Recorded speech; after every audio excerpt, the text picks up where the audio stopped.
line with a new program, the program out completely to an American water standard. Some of the various projects in the plant would be, we have worked on the UV system. We've had a full rehab of that, went through the whole system, upgraded it to their now phase 2 system, which y'all had an original phase from back in 2011, which Trojan does 3 phases of their packages for their Trojan UV systems. And then as they age, within 10 to 15 years, you upgrade to your phase 2. We've moved to that phase 2 UV system now, so everything's functioning as it should. We've been working with the membrane reactors. The liners were failing in the tanks. We have relined one of the tanks, and the other is scheduled to start relining that early November. So we'll be shutting down half the plant to do that. Again, automation. We've been moving towards automating some of the equipment again, the fine screens, the grid system. We've been going in and replacing VFDs, PLCs, updating programs on this equipment to get it back running again. We have a belt filter, the belt filter press, which is your solids handling machine that would actually carry the solids out of the plant and into a trough this all the way. The belt filter press is from 2011. It's had a lot of run hours on it. It's caused us a lot of problems, but early 26 January, I think second week of January, we're going to be starting a rehab on that. Alpha Laval is going to be coming in here and completely going through the entire belt filter press and making it new again. We've been through the entire wastewater treatment plant as far as exterior lighting. All the lighting when we got here was not working. I believe about 20% of it worked. There was a handful of wall packs and street lamps that worked. They all work now. They're all converted over to LED on everything just for power savings while we're doing it. As well as we went through all the emergency lighting in the facility has been changed out as well. About 70% of that was not working as well. So the grid system, I touched on that. That goes back to automation. We've been working with the grid system since we got here. That was all fine as well. That's now up and running. We had to actually reach out to Lakeside and get all the programming for that and put a new PLC in, reprogram everything. We've installed automated entry and exit gates at the plant. It seemed like some of the customers like to drive through the plant randomly, and it wasn't necessarily a problem, but it can create some safety issues. So we did automate the gates there. We have new gates. The Headworks gas monitoring system.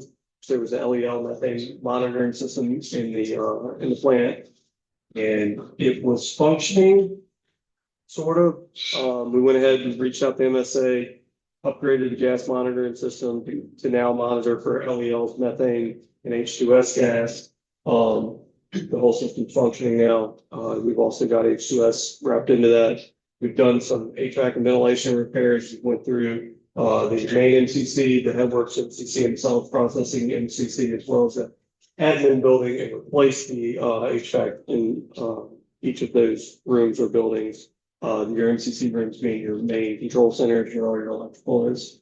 The ventilation and solid processing and Headworks has been replaced as well. We've done a lot of work on those. There's still several spots in that plant that we're working with the ventilation systems to replace them.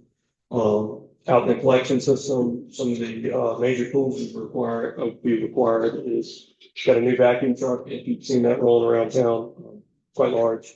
And I'm going to be looking for a smaller one here in the future. We have a tough time getting down some of the streets around there. But some sewer lateral cameras, which is extremely nice in situations where you'll have backups at your homes. Lift station door replacements, and the doors, some of the plants or some lift stations were in pretty rough shape, so we're going to have to replace those as well. Washington and Pine Street lift stations, generators have been replaced. Pine Street's still in the process. Washington's done. Washington, we've went through, done it all the electrical, upgraded all the electrical and panels inside that facility. Mason Avenue, which is the big ticket item, has had all its problems over the years. We have done study after study and looked into many different solutions here. Right now, we're sitting around 30% drawings on a finished model of completely redoing Mason. Some of that work should start here sometime mid-November. Got several parts in order, some big ticket items that should be showing up soon. We went through the bypass pump that was down there. I think it'd been running down at Mason for some time. We ended up going through and doing a full rehab on that. We sent that pump off to Godwin and they completely rehabbed the entire pump for us.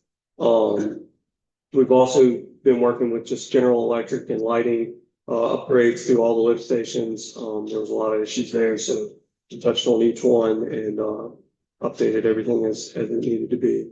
Done several sewer lateral replacements. We've also started our I&I studies, where if you've seen us out, we've got some sewer meters in some of the manholes. It's just occasionally going in there and checking on those, or reattaching antennas that get knocked off and things like that. Smoke testing, camera studies. We've had several things going on around town. We try to stay out this summer and not get all the tourists get mixed up with them. So it's mostly in spring. We've updated some of the emission alarm systems in some of the lift stations. There were some tie-ins that had to be done that help with those mission systems. Your mission systems are just dialers that call you when there's a problem, let you know that a pump is shut down or there's a high level. Some of the stations had some issues like Pine and Plum. They were on older RACO systems. So we ended up switching those over to a newer mission system. The town had established a pretty big presence in mission. They had it throughout all their facilities, but we updated those last two stations and then did some more tie-ins with the others. With the water plant, last year we had a pretty big project, which was the filter media exchange. We went in, pulled all the media out of the filters there. We put new green sand in, which is now a engineered green sand, which they actually call Green Sand Plus. It's supposed to have better filtration. We also went in and gutted the internals of the filters and went back with all new stainless equipment inside of them, which they are performing much better now. Tower lighting, we actually had a hiccup roughly 8 months ago where all the lighting went out at the tower. I'm not sure what happened. It was some type of short. I don't know if it was power company lift or what it was, but knocked all the tower lighting out. We ended up having to redo the tower lighting. You hadn't noticed the aesthetic lights that are at the base of the tower have not been working for roughly a couple of months. We've had quite the electrical problems. Those weren't as important as the FFA lights, so kind of held off on doing anything with those, but they will be done by the end of this year. We've worked on the roof at the plant. We started that replacement. There's some structural fixes that need to be done, so that'll be starting here in the next couple of months as well. We've done flow meters through the whole town, or residential meters. We've replaced everybody's residential meters except for roughly about 100 now is about what we have left. Those are all problem boxes. We need to go in and dig them up and replace them. They just take a lot longer than some of the others, but that's all AMI meters. They're cellular reads. We can go in and actually look at the meter anytime and check you out if you've got a problem. And you call in, we can look and pull that data hour by hour, day by day, month by month, and tell you exactly what's going on. East and west well production meters have been replaced.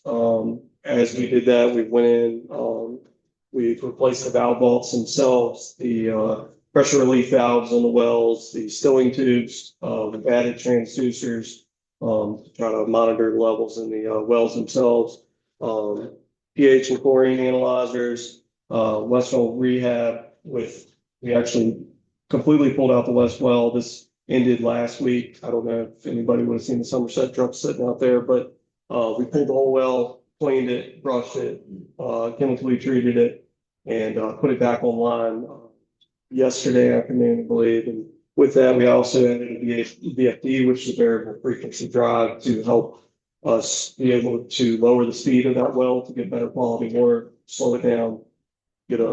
When you're running it super hard, when it's running full speed all the time, you get kind of dirty water eventually. But We went through the plant, we did some chemical floor drain replacements, we started a backwash basin study, done SCADA conditioning there, and actually we're in the process this month, uh, switching the SCADA over to, AW standard, ignition system. So that's, started right now. Actually, Christian dropped my servers off this morning.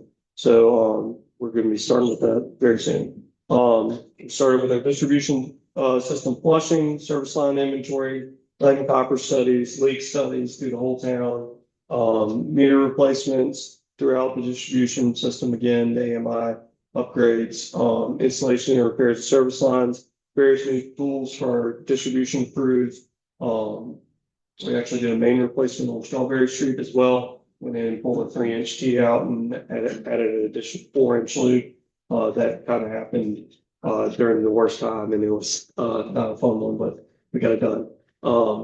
We've done various hydrant and valve replacements as well. And the ditch witch and wax valve trailer have both been gone through as well. So we have a good ditch witch to go out and do any mud sucking that we need to do in these meter boxes around work sites, as well as the wax valve trailer, which you'll see occasionally get pulled by the trucks, is out turning valves for maintenance, just to make sure all the valves are in good shape.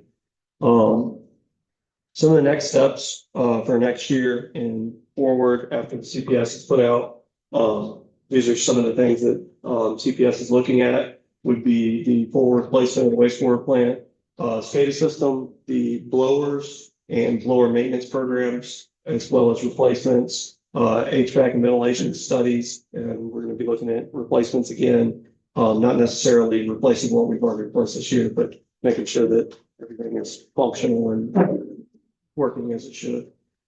Instrumentation upgrades and replacements, these are things we have touched on already a little bit. We've worked on some of the dissolved oxygen meters and sensors, which are working much better than we did originally. MPW line replacements and pump replacements, fall damage installation sets for safety working in confined spaces, which is actually in progress right now as well. Security upgrades, security cameras, keyless entry to facilities, more generator replacements. We've gotten 2 knocked out, but we've got a lot to go. SCADA integration with your lift stations to get your telemetry back to the plant for each station. We went through Heron Point and Newport lift station for valve replacements. I feel like I'm going on and on. I'm sorry, guys. I'm gonna try to shorten this up right here, but there's a lot of studies. We'll see main replacements starting. We'll obviously try to keep those out of the summertime, just because things are so crazy in the summer here. And point repairs for I&I, which should start after next summer once our study's completed this spring. Source of supply with special aquifer, which is still in progress, has been since we got here. Trying to find places to put monitoring wells and test wells in. SCADA system, again, for the water plant, upgrades there. Chemical feed systems, the perpetual tie-in, which is in progress now, should be wrapping up. Valve actuator replacements, altitude valve replacement with vault isolation valves through tanks, power monitoring systems, instrument upgrades and replacements again, and then actually upgrading completely our backwash basin and possibly moving that. Brine system replacements, main replacements, service line replacements, looping of mains, hydraulic studies, various hydrant and valve replacements. And that is about it that is on there. I'm sorry, I was trying to go faster. Question then. Yeah, you sound very enthusiastic about your project. Sure. It sounds like a very good job. Now those are pros. What are the cons? That's a great question. So source of supply, I mean, I would say some of the cons are it's a huge challenge finding water here. Most of the water you find is still going to have bad water quality, and even if you do find good water quality, typically it's going to degrade over the course of 5 to 10 years. You're going to see that same high iron, high manganese, and at that point you're in the same boat. So you're looking again at that point, and so that's why it'll pretty much be an ongoing special aquifer study for in time. Well, Yeah. Alan and then Karen. Alan? Okay, recognize that we're in a growing area, looking long-term with potentially limited water supply. You may have mentioned this and I missed it, but, alternate technologies such as reverse osmosis or desalination. Has that been a part of your thinking? So we've had conversations about it, obviously. It's not, first thing we're not gonna look into is desal. We're gonna try to find better solutions to that. That's a very expensive process. Obviously you want to stay away from it if you can, but at the end of the day, if that's something that needs to happen, then, I mean, yeah, we would look into it. But, the, reverse osmosis, it's something we've had conversations about. We've also had conversations about, moving, so your wastewater treatment plant being a membrane plant does extremely well. You can do the same thing on the water side, and you can actually, use membranes to clean water, which is very similar to your reverse osmosis process. And it's something we've had conversations about and actually have been conversating with a company that does small pack units, and we're looking at possibly doing some suitcase testing next year to see what our quality would be on that and everything. Yeah, we have some solutions. Groundwater committee. There's been many studies of groundwater. So we actually went to a committee and me and Scotty did it. I believe we've been in conversation with them in the past, and I went to one event with, I believe it was the Eastern Shore Groundwater Committee, and I'm not 100% sure. Data for you to mine. Yeah, I mean, we can definitely look into that if that's how it went. And there is something else going on now. DQ is looking at the regional water plants. And there is another round of meetings to figure out where is the water, who has it, and how we can share. So the process has started sometime this year. So we're gonna have meetings on a regular basis with various partners in the region to discuss about water supply. Yes, see another. And then, Jim. Yes, see, your hand. Anybody? Yeah.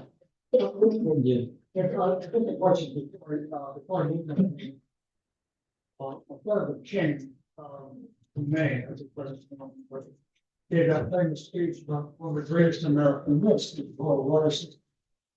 Particularly as it gets more and more ornamented, saying that the status of the communities are native. Workforce, humanity, working environment. So glad to hear that American water is taking over because you have the sophistication to minimize those risks.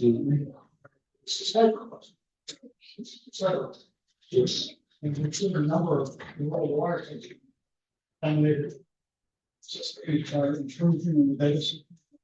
So You guys are. yeah, absolutely. And we have firewalls in place, and I was just saying, he showed up with my server for the SCADA system this morning, and actually one of the first things we did here was bring the SCADA systems offline, completely offline. So they're standalone now. They actually have firewalls in place on those standalone systems. We can't even access them outside of Cape Charles. So as of right now, that's 100% offline. Hey, Jim, how much do you think you've spent on the plant, and investment, capital talk, Between the two, roughly about 4.5 million.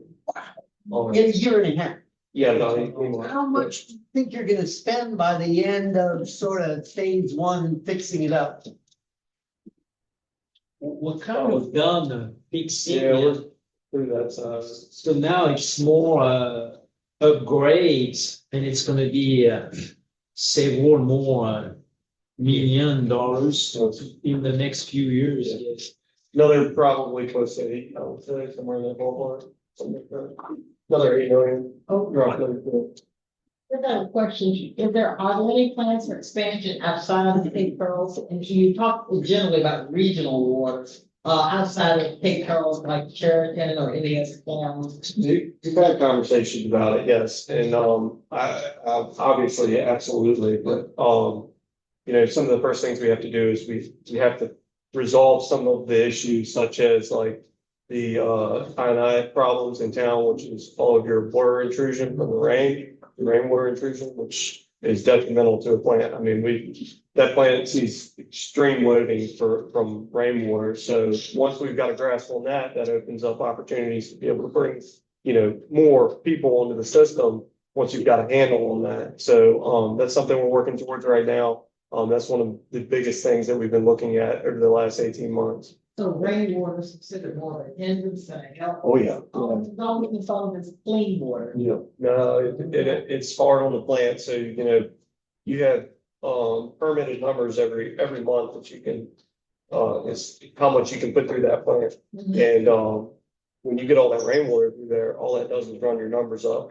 It actually hurts the plant more than it helps it. So, there are such things as combined sewer systems where you will have storm and sanitary sewer, but this is not a combined system. It is acting as a combined system for whatever reason. We haven't found it yet, but,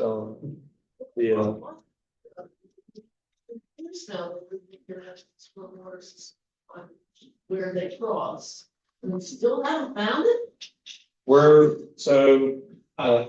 Like I said, tomorrow, I think I was telling you about it. Tomorrow, we are actually deciding on our contractor to start that with us, our engineering study group, to help with that. They're gonna be starting, I believe, January, should be first of 26th. And we will be having camera trucks come down, stroke trucks come down. They're gonna be doing, manhole assessments, sewer main assessments, and we're gonna get a full detail on the entire old town, like all of it. We will know exactly, we'll be able to pinpoint anything for that. It's gonna be a full Yeah.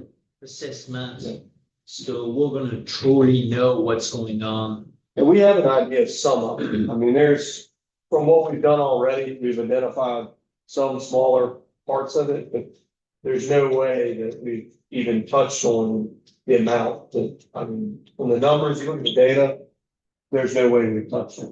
And I mean, there's a couple of point repairs that could be done. We pushed off this summer that plan to do here soon, but I've been trying to wait for this RFP to get started with the I&I study to make sure that there's nothing ahead of that that's more major to be going up and tearing out mains. And I mean, it's a process trying to prioritize which sections to go into first. I mean, I don't want to dig up Mason if I've got a spot on Plum that, I'm getting 100,000 gallons from each rainstorm.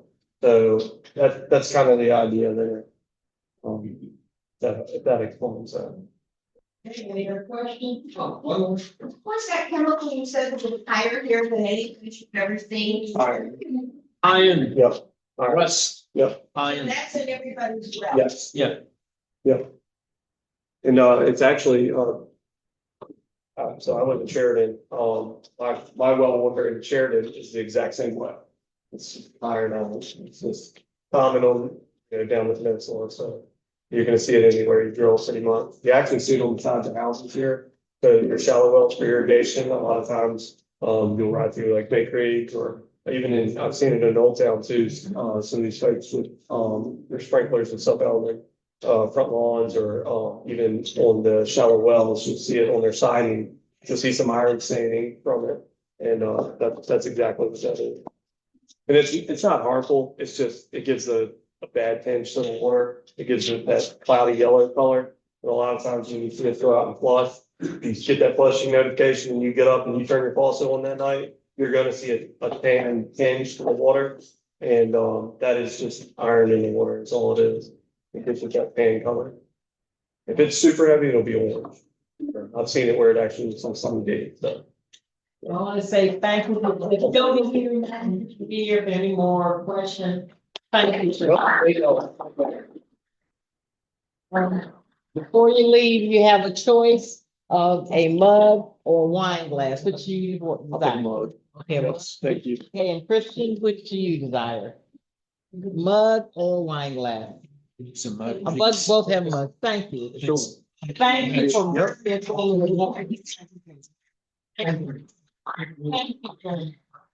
And thank you all. Yes, ma'am. And if there are any questions, they'll still be here We for can- a couple minutes after, all right? Yes, All right, so are there any other discussion or announcements or anything we need to do? If not, then we can stand and give our four-way pledge. Thank everybody for being here. This is so good.